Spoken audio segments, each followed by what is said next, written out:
2015 will mark the one-year anniversary of the Charleston shooting in South Carolina, where Dylann Roof, a white male filled with rage and hate, went into an African-American church and opened fire on a congregation as they sat in a Bible study, killing the pastor and 8 other members of Mother Emanuel AME Church.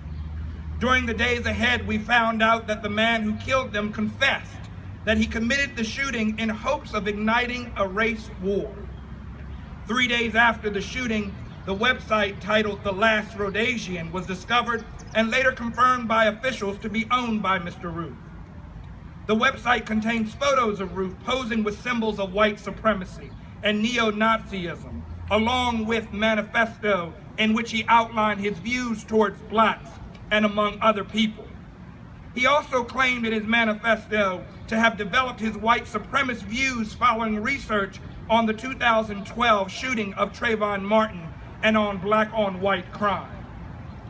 On Dylann Roof's website, he gave a glimpse of what he was thinking and doing before he committed that coward act, leaving 9 families having to grieve the loss of their loved ones and being at the center of national attention. It chronologically shows that on March the 16th, he visited Sullivan's Island, Charleston's old slave port, of the black slaves who came to the 13 colonies. 40% arrived there. On March the 25th, he visited the Elmwood Cemetery in Columbia, where Confederate soldiers are buried. On April 13th, he visited the Boone Hall Plantation in Charleston, South Carolina. On April the 23rd, he visited the McLeod Plantation in James Island. And on April the 24th, he visited the Museum of Liberty and Confederate History in Greenville. In one picture, he burns an American flag, and in the other, he poses with the Confederate flag. He further quotes his views on blacks by, and I quote, "Niggers are stupid and violent. Anyone who thinks that white and black people look different as we do on the outside but are somehow magically the same on the inside is delusional. Segregation did not exist to hold back Negroes. It existed to protect us from them. Not only did it protect us from having to interact with them and from being physically harmed by them, but it protected us from being brought down to their level. It was the acts of this individual who sparked this national movement and conversation on the hatred of the Confederate flag, as well as taking a closer examination of the historical sites and monuments that bear the Confederate flag. That is what brings us here today. As we, the Talbot County branch of the NAACP, examine the statue to my right known as the Talbot Boys, we find a Confederate monument here with a stock figure of a soldier with the Confederate flag wrapped around him, with the Confederate States of America on his belt buckle. For what it's worth, it's critical to parenthetically pause and explain the historical context of the hatred that is wrapped into this Confederate flag. It is important to point out that this flag of controversy wasn't the original battle flag, nor was it the second nor third. The flag of controversy was the battle flag of Robert E. Lee's Army of Northern Virginia. Afterwards, the flag would occasionally show up to commemorate the Confederate fallen soldiers. However, the Confederate flag started garnering more attention during the struggle for civil rights for blacks. Some historians have stated that it came about in 1948 when a South Carolina politician known as Strom Thurmond ran for president under the states' rights Democratic Party. The main purpose of this party was to stand for segregation of races. The progress of desegregation was made through Brown versus Board of Education. The visibility of the Confederate flag became more prominent. Around 1961, in the efforts to commemorate the 100th anniversary of the Civil War, South Carolina lawmakers raised the flag over its Capitol building. However, according to Lee Atwater, the flag was raised as an emblem of resistance to the civil rights movement.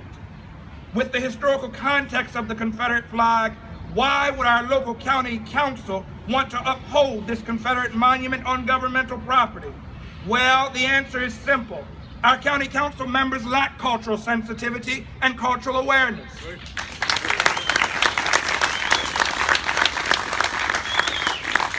Cultural sensitivity begins with the understanding that there are differences among cultures. Furthermore, cultural sensitivity includes placing value on diversity. Cultural sensitivity refers to knowing that cultural differences as well as similarities exist without assigning values, better or worse, right and wrong, to those cultural differences. Cultural awareness refers to developing sensitivity and understanding of another ethnic group. This usually involves internal change in terms of attitudes and values. Awareness and sensitivity also refers to the qualities of openness and flexibility that people develop in relation to others. Some may ask, how can I say such a thing? But on May 15, 2016, Councilman Corey Pack, president of the Talbot County Council, gave an interview to the Baltimore Sun stating that, I quote, "Council's position was not to remove the statue as it was disrespectful to the family members of those Confederate relatives still alive in Talbot County." And I think that if it was the case of the flag being flown, Council would have taken it down without question. My question to Mr. Pack and the other members of the council is, how disrespectful is it to have a statue that sits on the same soil that sat the slave market, a market that which broke up families from each other, never to be seen again? How much disrespect is that? Mr. Pack, by the way, Mr. Pack, I have yet one more question that deserves an answer. What is the difference between a flag being movable and a flag being stationary?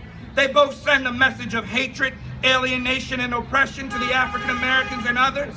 Mr. Pack and other members of the council know that we, the members of the Talbot County branch of the NAACP, will continue to address this symbolism of hatred on the courthouse grounds. We will continue to build strong alliances with like-minded organizations. We will continue to strategize. We will continue to mobilize. We will continue to fight for justice in the face of inequality.